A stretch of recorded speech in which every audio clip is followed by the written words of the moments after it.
నాయకులకి ప్రతి ఒక్కరికి పేరు పేరున హృదయపూర్వక నమస్కారాలు, సంక్రాంతి శుభాకాంక్షలు.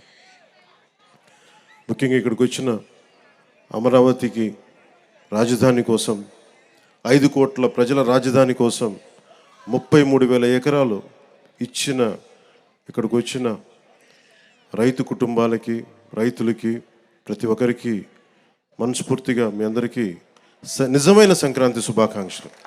గత 4 సంవత్సరాలుగా ఈ రాష్ట్రానికి పీడ పట్టింది. ఆ పీడ తొలగిపోయే టైం అయింది. ఆ కీడుని, ఆ పీడని ఈ రోజున భోగి మంటల్లో కాల్చేసాం. ఈరోజు నాకు మీ కష్టాలు తెలుసు. ఆ రోజున మన పార్టీ ఆఫీసుకు కూడా మీరు వచ్చి మీ మీద దాడి జరిగి చాలా అనుచితంగా, దారుణంగా మిమ్మల్ని లాఠీలతో కొట్టి రైతాంగాన్ని చాలా చాలా బాధ గురి చేసి నాకు కలిచివేస్తుంది. ఈ రోజున తెలుగుదేశం కానీ జనసేన 2 కలిసి ఉన్నాయంటే మీ అందరి ఆవేదన, ఏడుపు ఆ రోజు నన్ను కలిచేసింది. మీ ఆకాంక్షల కోసం ఇందాక మాట్లాడుతూ ఉంటే తల్లి ఎకరం ఇచ్చానన్నా, నేను ఉన్న ఎకరం కూడా పోగొట్టుకొని ఆడబిడ్డలను పెంచుకుంటా ఉన్నానంటే ఆ ఆడబిడ్డకి, ఆ అక్కకి, ఆ చెల్లికి నేను మాటిస్తున్నాను, అమ్మ మేము ఉన్నాం, మీరు ఇచ్చిన ఈ త్యాగం మేము మర్చిపోం. మీకు ఏ ఉద్దేశంగా కోసం అయితే ఇచ్చారో ఆ ఉద్దేశం సంపూర్ణంగా నెరవేర్చేలాగా మేము కృషి చేస్తాం. బంగారు రాజధాని నిర్మించుకుందాం ఇక్కడ. అలాగే మనం ప్రతిసారి నేను ఒక్కటే కోరుకున్నాను, ప్రతిసారి అదే సభాముఖంగా కూడా ఈ రోజున అదే మాట చెప్తా ఉన్నాను. ప్రతిసారి మీరు జై అమరావతి అన్నప్పుడల్లా ఒకటి గుర్తుపెట్టుకొని, మీరు ఆంధ్ర కోసం, మీరు 5 కోట్ల మంది ప్రజల కోసం మీరు ఈ రోజున రాజధాని ఇచ్చారు. జై అమరావతితో పాటు జై ఆంధ్ర నినాదాన్ని కూడా మీరు తీసుకెళ్లాల్సింది. ఎందుకంటే మీరు అన్నప్పుడల్లా మీరు ప్రజలకు తెలుస్తూ ఉంటుంది మీరు చేసిన త్యాగాలు. కేవలం జై అమరావతి అంటే ప్రజలకి, 5 కోట్ల మంది ప్రజలకి అర్థం కావట్లా. కేవలం అది అమరావతి సమస్య అనుకుంటారు. ఇది అమరావతి సమస్య కాదు, 5 కోట్ల మంది ప్రజల సమస్య. ఈ రోజున మీకు వచ్చిన కష్టం రేపు పొద్దున్న శ్రీకాకుళం, ఇచ్చాపురంలో వస్తుంది. అటుపోతే మనకి ఇంక్లూడింగ్ కడపలోని పులివెందులో కూడా వస్తుంది. అందుకని ఇది రైతు అని యువజన శ్రామిక రైతు కాంగ్రెస్ అని పెట్టుకున్నారు, కానీ రైతుకి ఏమాత్రం న్యాయం చేయని ఈ వైఎస్ఆర్సీపీ పార్టీ ముందుగా మీకు ద్రోహం చేశారు. భవన నిర్మాణ కార్మికులకి ద్రోహం చేశారు. ఉద్యోగులకి సరైన డిఎస్సి రిక్రూట్మెంట్ ఇవ్వకుండా మనకి డిఎస్సి రిక్రూట్మెంట్ ఇవ్వలేదు.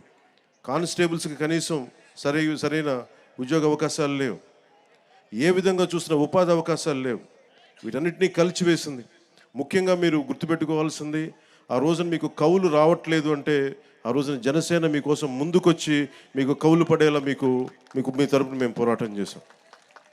మీకోసం ఆ రోజున కంచెలన్నీ వేస్తే, ఆ రోజున ఆడపడుచులు ఏడ్చి వేదనతోటి ఆ రోజు వస్తే, ముళ్ళ కంచెలు వేస్తే మేము మీకోసం దాటి ముందుకు వచ్చాం. ఈరోజు కూడా అదే, ఏదైతే తెలుగుదేశం జనసేన కలవకూడదు, విడిపోయే పోటీ చేస్తే ఇంకొకసారి వైఎస్ఆర్సీపీ వస్తే, ఇంకొకసారి కనుక వైఎస్ఆర్సీపీ పార్టీ ఆంధ్రప్రదేశ్కి వస్తే ఇంక మనం మర్చిపోవచ్చు దీని భవిష్యత్తు. చీకటి భవిష్యత్తు ఇది. ఆ చీకటి భవిష్యత్తు ఉండకూడదు, వెలుగు నింపాలి. అందుకని ఈ భోగి రోజున మనం జనసేన తెలుగుదేశంతో కలిసి ఒక సుస్థిరమైన ప్రభుత్వం స్థాపించాలి, మీకు బంగారు భవిష్యత్తు ఇవ్వాలని మనస్ఫూర్తిగా నేను మీ అందరికీ తెలియజేసుకుంటా ఉన్నాను. అలాగే జనసేన రైతులకి అండగా నిలబడే పార్టీ.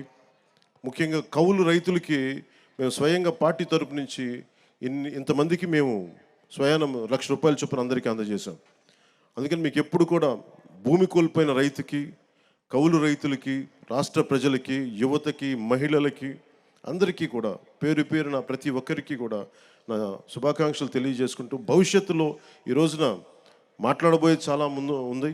అందుకని ప్రత్యేకించి మీ అందరికీ శుభాకాంక్షలు తెలియజేసుకుంటూ, అలాగే అమరావతి వేదిక నుంచి కూడా మన తెలంగాణ ప్రజలందరికీ కూడా నేను సంక్రాంతి శుభాకాంక్షలు తెలియజేసుకుంటా ఉన్నాను. తెలుగు ప్రజలు ఎక్కడున్నా, విదేశాల్లో ఉన్న, కర్ణాటకలో ఉన్న, తమిళనాడులో ఉన్న తెలుగు ప్రజలందరికీ, భారతదేశ ప్రజలందరికీ మన అమరావతి కేంద్రం, మన రాజధాని నుంచి వారందరికీ సంక్రాంతి శుభాకాంక్షలు తెలియజేసుకుంటూ, 4 సంవత్సరాలుగా ఈ రాష్ట్రానికి పీడ పట్టింది. ఆ పీడ తొలగిపోయే టైం అయింది. ఆ కీడుని, ఆ పీడని ఈ రోజున భోగి మంటల్లో కాల్చేసాం. ఈరోజు నాకు మీ కష్టాలు తెలుసు. ఆ రోజున మన పార్టీ ఆఫీసుకు కూడా మీరు వచ్చి మీ మీద దాడి జరిగి చాలా అనుచితంగా, దారుణంగా మిమ్మల్ని లాఠీలతో కొట్టి రైతాంగాన్ని చాలా చాలా బాధ గురి చేసి నాకు కలిచివేస్తుంది. ఈ రోజున తెలుగుదేశం కానీ జనసేన రెండు కలిసి ఉన్నాయంటే మీ అందరి ఆవేదన, ఏడుపు ఆ రోజు నన్ను కలిచేసింది.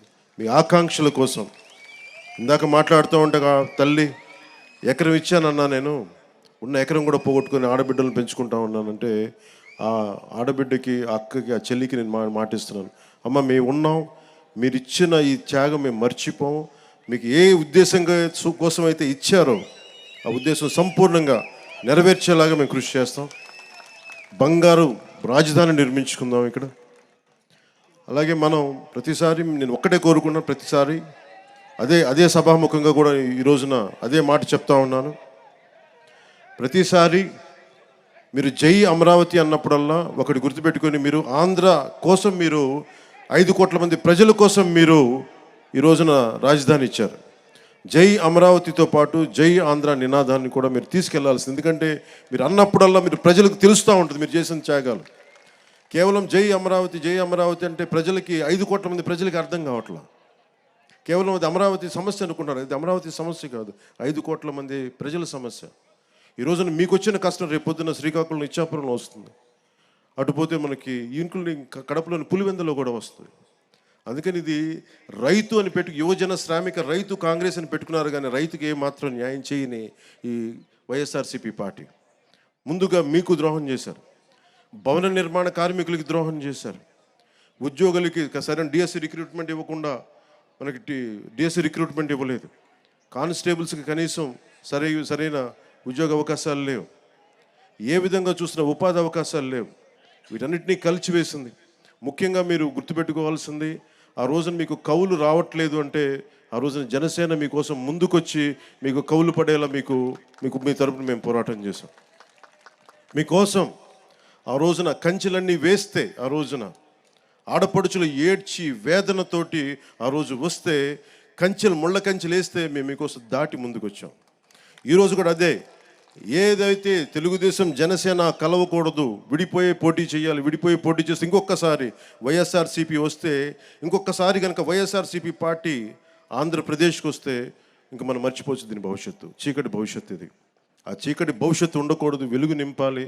అందుకని ఈ భోగి రోజున మనం జనసేన తెలుగుదేశంతో కలిసి ఒక సుస్థిరమైన ప్రభుత్వం స్థాపించాలి, మీకు బంగారు భవిష్యత్తు ఇవ్వాలని మనస్ఫూర్తిగా నేను మీ అందరికీ తెలియజేసుకుంటా ఉన్నాను. అలాగే జనసేన రైతులకి అండగా నిలబడే పార్టీ. ముఖ్యంగా కౌలు రైతులకి మేము స్వయంగా పార్టీ తరపు నుంచి ఇంతమందికి మేము స్వయానం ₹1,00,000 చొప్పున అందరికీ అందజేశాం. అందుకని మీకు ఎప్పుడు కూడా భూమి కోల్పోయిన రైతుకి, కౌలు రైతులకి, రాష్ట్ర ప్రజలకి, యువతకి, మహిళలకి అందరికీ కూడా పేరు పేరున ప్రతి ఒక్కరికి కూడా నా శుభాకాంక్షలు తెలియజేసుకుంటూ, భవిష్యత్తులో ఈ రోజున మాట్లాడబోయేది చాలా ముందు ఉంది. అందుకని ప్రత్యేకించి మీ అందరికీ శుభాకాంక్షలు తెలియజేసుకుంటూ, అలాగే అమరావతి వేదిక నుంచి కూడా మన తెలంగాణ ప్రజలందరికీ కూడా నేను సంక్రాంతి శుభాకాంక్షలు తెలియజేసుకుంటా ఉన్నాను. తెలుగు ప్రజలు ఎక్కడున్నా, విదేశాల్లో ఉన్న, కర్ణాటకలో ఉన్న, తమిళనాడులో ఉన్న తెలుగు ప్రజలందరికీ, భారతదేశ ప్రజలందరికీ మన అమరావతి కేంద్రం, మన రాజధాని నుంచి వారందరికీ సంక్రాంతి శుభాకాంక్షలు తెలియజేసుకుంటూ, వచ్చే సంవత్సరం జనసేన తెలుగుదేశం ప్రభుత్వంతో అద్భుతంగా మనందరం ఇక్కడ సంక్రాంతి జరుపుకుందామని తెలియజేసుకుంటాం. అందరికీ మనస్ఫూర్తి అభినందనలు తెలియజేసుకుంటూ, ప్రతి ఒక్కరికి పేరు పేరున ధన్యవాదాలు తెలుపుకుంటూ, ఈ సంక్రాంతి మీకు ఇది క్రాంతి, మార్పుతో కూడిన, విప్లవంతో కూడిన సంక్రాంతి. ఇది మీ అందరికీ వెలుగులు నింపాలని, కాంతితో పాటు క్రాంతి కూడా రావాలని మనస్ఫూర్తిగా కోరుకుంటూ సెలవు తీసుకున్నాను. జై ఆంధ్ర, జై భారత్, జై హింద్. ధన్యవాదాలు పవన్ కళ్యాణ్ గారికి.